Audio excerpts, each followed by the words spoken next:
Dear students, कुछ वाक्य और देखते हैं इस वीडियो में और कुछ नए नियम जानने की कोशिश करते हैं। देखिए,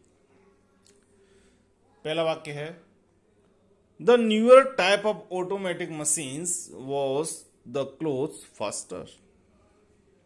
हिंदी अर्थ करेंगे, नई तरह की जो ऑटोमेटिक मशीन है, वॉशिंग मशीन है, वो कपड़ों को और तेजी से धुलती हैं या साफ करती हैं। तो हमने क्या कहा, नई तरह की मशीन है, पहले से नई तरह की नहीं, नई तरह की। तो जो वर्ड दिया है ना न्यूअर टाइप, ये कंफ्यूज करने के लिए दिया है। यहां न्यूअर टाइप नहीं होगा, यहां न्यू टाइप होगा। क्या होगा? New type of automatic machines या latest type of automatic machines होगा। न्यूअर का प्रयोग गलत है। एक बात और समझिए, ये नहीं कि हमको प्रत्येक वाक्य में कोई नियम ही मिले ग्रामेटिकल, नहीं। वाक्य का अर्थ, वाक्य का सेंस लेकर भी हमको समझना है कि इस वर्ड का प्रयोग होगा यहां या नहीं होगा। तो आप कंफ्यूज ना हो कि न्यू ईयर है इसलिए फास्टर आया है, उससे कोई मतलब नहीं है। हिंदी करिए, नई तरह की ऑटोमेटिक मशीन।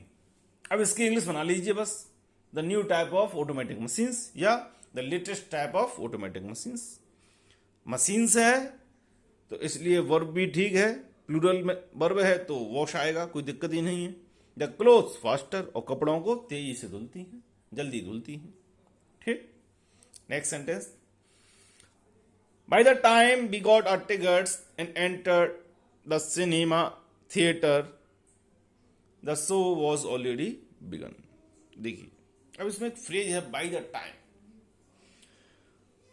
उस समय तक। वी गॉट आवर टिकट, या कहें जिस समय तक हमने अपनी टिकट प्राप्त की। And enter the cinema theatre, और हम थिएटर में प्रवेश किए। The show was already begun, तो शो शुरू हो चुका था या हो गया था।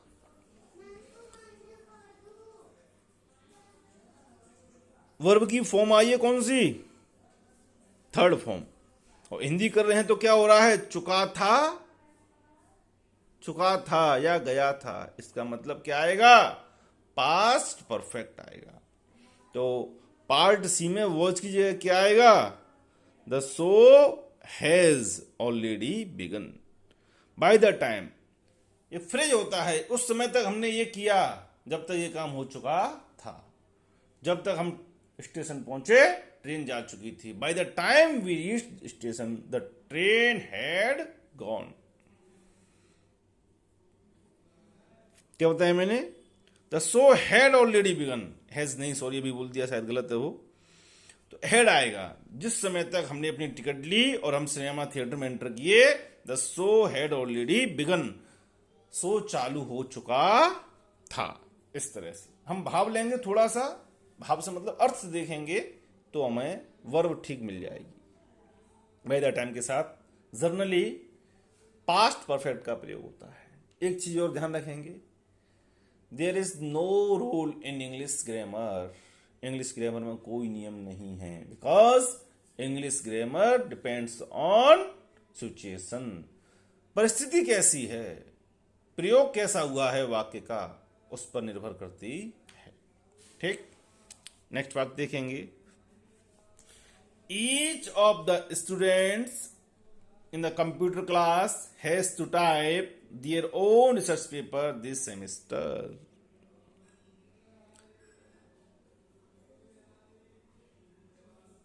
प्रत्येक स्टूडेंट, कंप्यूटर क्लास के प्रत्येक स्टूडेंट को अपना रिसर्च पेपर इस सेमेस्टर अपने आप टाइप करना है। हैज टू टाइप, करना है, करना पड़ेगा। तो क्या आया है? Each of the students. मुख्य गलती सब्जेक्ट से वर्ब को मिलाने की है। तो ईच ऑफ द स्टूडेंट्स, प्रत्येक स्टूडेंट। क्या बताया? प्रत्येक स्टूडेंट। तो प्रत्येक स्टूडेंट आया है तो क्या आएगा? Has to type their own, नहीं हिज ओन। तो प्रत्येक के लिए जो पजेसिव केस होगा वो क्या होगा? हिज होगा, सिंगुलर है। दे होता तो क्या होता, देयर होता। इसलिए क्या है, ईच है, इसलिए देयर की जगह क्या होगा, हिज होगा। और वाक्य सही होगा, each of the students in the computer class has to type his own research paper this semester. इस सेमेस्टर में कंप्यूटर क्लास में प्रत्येक छात्र को अपना पेपर अपने आप टाइप करना पड़ेगा। ठीक, next, the fact of me being a stranger does not excuse his conduct. थोड़ा सा टिपिकल वाक्य है, कोशिश करेंगे समझने की। स्थिति समझे, स्थिति क्या है, कोई व्यक्ति है, उसने किसी अजनबी के साथ ऐसा व्यवहार किया है जो व्यवहार एक्सेप्टेबल नहीं है। तो फिर जिसके साथ व्यवहार किया गया है वो ये कह रहा है कि वो ये कहे कि वो अजनबी थे इसलिए मैंने ऐसा व्यवहार किया, ये ठीक बात नहीं है। हम चाहे उसके परिचित थे या अजनबी थे, उनका व्यवहार ठीक नहीं है। व्यवहार का मालूम जब ही पड़ता है तब व्यक्ति अजनबी के साथ कैसा व्यवहार कर रहा है। अपने के साथ तो सब लोग अच्छा व्यवहार करते ही हैं। तो वही बात यहाँ है, सेंटेंस में कुछ कुछ देखेंगे। The fact of me being a stranger, मेरे स्ट्रेंजर होने की बात से, does not excuse his conduct, उसके व्यवहार के लिए कोई एक्सक्यूज देना, अरे आपको जानता नहीं था, गलती हो गई, ये ठीक नहीं है। तो द फैक्ट ऑफ मी माने मुझे, यहां क्या आएगा, मी की जगह माई आएगा। क्या आएगा, my. The fact of my being a stranger,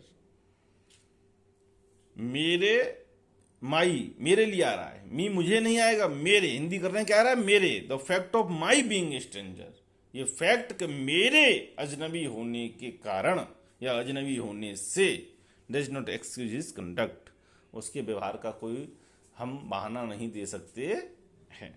थोड़ा समझेंगे, कोई नियम कुछ नहीं है बहुत ज्यादा।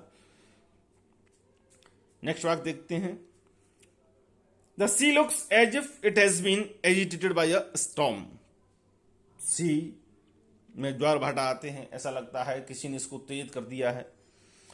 तो लुक्स ऐसा दिख रहा है समुद्र, एज इफ मानो के, एज इफ का मतलब होता है मानो के, जानो के, इसको किसी स्टॉर्म ने, तूफान ने उत्तेजित कर दिया है, यह उत्तेजित कर दिया गया है। वाक्य पास्ट का उसका है, पैसिव का है, देख रहे होंगे आप। इट हैज बीन एजिटेटेड, देखिए जो एज इफ फ्रेज कहिए, वर्ड कहिए, ये एक कल्पनात्मक वाक्य है,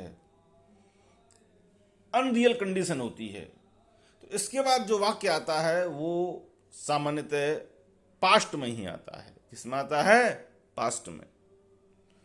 तो वाक्य होगा द सी लुक्स, सी ऐसा लगता है, एज इफ मानो के, इट हैड बीन, इसको कर दिया गया है, क्या, एजिटेटेड बाई स्टॉर्म, किसी तूफान के द्वारा उत्तेजित कर दिया गया है, मानो के।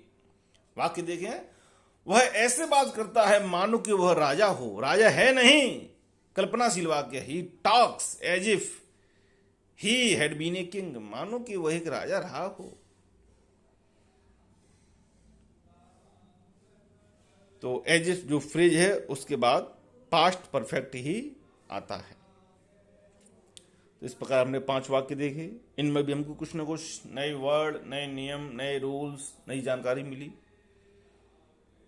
वीडियो अच्छा लगे तो वीडियो को लाइक करिए, चैनल को सब्सक्राइब करिए, वीडियो को शेयर करिए।